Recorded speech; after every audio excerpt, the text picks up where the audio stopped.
కొడుకు పిచ్చి, కూతురు పిచ్చి, అల్లుడి పిచ్చి, కోడలు పిచ్చి, మనవలు పిచ్చి వదిలిపెట్టు. అన్నిటికీ ముందు ఈశ్వరుణ్ణి చేర్చు. ఈశ్వరానుగ్రహం, ఈశ్వరానుగ్రహం. ఏమిటి నువ్వు సాధించేది? నా వాళ్ళు నా వాళ్ళు నా వాళ్ళని నువ్వు ఎవరి మీద పేరాశ పెట్టుకున్నావో వాడు నీ కొంప ఏ పాతికేళ్ల తర్వాతో ముంచేస్తాడు. నేను పరమ యథార్థం చెప్తున్నాను. కొడుకు కొడుకు కొడుకు కొడుకని పేరాశ పెట్టుకుని పిచ్చెక్కిన వాళ్ళు నాకు తెలుసా అండి? నేను ఈ మాట అందుకే చెప్తున్నాను. ఒక వృద్ధాశ్రమానికి ఒకనకొకప్పుడు మీరు చెప్పిన రామాయణ ప్రసంగాలు వినడానికి వస్తుంటారండి వీళ్ళందరూ వ్యాన్లో. ఒక్కసారి వృద్ధాశ్రమానికి రెండంటే నేను ఒక వృద్ధాశ్రమానికి వెళ్ళాను. వెళ్ళి చూస్తుంటే ఒక ఆవిడ పెట్టి సర్దేసుకుని వీధిలో కూర్చున్నారు.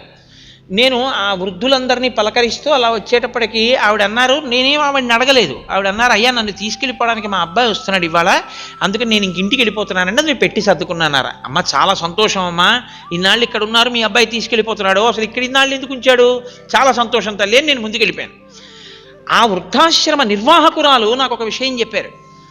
వీళ్ళ అబ్బాయి ఈవిడ వీళ్ళ అబ్బాయిని లేక నోములు, వ్రతాలు, పూజలు చెయ్యనివి లేవు, చేస్తే పుట్టాడు.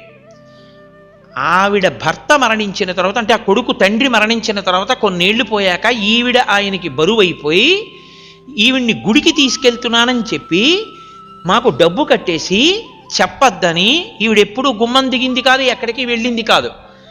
అతను ఈవిడ్ని ఇక్కడ విడిచిపెట్టి వెళ్ళిపోయాడు. ఆవిడని ఇక్కడికి తీసుకొచ్చి విడిచిపెట్టి వెళ్ళిపోయాక మేము కొంతసేపు అయ్యాక, అమ్మ మీకు రూమ్ అలాట్ చేసాం, బలానా గదిలో ఉండండి అంటే, ఎందుకు నేను ఇక్కడ ఉండడం ఎందుకు, మా అబ్బాయి వస్తాను నేను వెళ్ళిపోతాను, ఇదేదో చూపిస్తానని తీసుకొచ్చాడంది ఆవిడ. కాదమ్మా ఇది వృద్ధాశ్రమం, మిమ్మల్ని ఇక్కడ చేర్చాడు మీ అబ్బాయి అని చెప్పాం.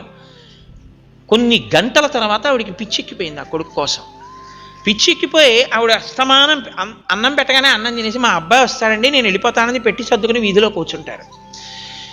నువ్వు 20 ఏళ్ళు దత్తాత్రేయ స్వామి వారి జీవితం అదే కదండి. దత్తాత్రేయ స్వామి వారి గురువుగా స్వీకరించింది ఒక వేశ్యని స్వీకరించారు. ఇందుకే విటుల కోసం ప్రతిరోజు రాత్రి నిలబడ్డాను. ఇలా నిలబడేది ఈశ్వరుడి కోసం, ఒక్క క్షణం నిలబడితే నా బతుకు ఎంత బాగుండునో అనుకుని మారిపోయింది. ఆ వేశ్యని గురువుగా తీసుకున్నారు దత్తాత్రేయుల వారు. వస్తోంది కదా ఈ వచ్చే పౌర్ణమి దత్తాత్రేయ స్వామి వారి జయంతి, జగద్గురువు.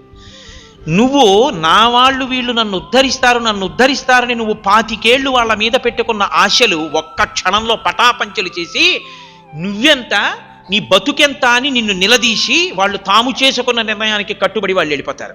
అప్పుడు నువ్వు 25 ఏళ్ళు పెంచుకున్న నీ అనుబంధం నువ్వు వగచడానికి ఏడవడానికి పనికొస్తుంది.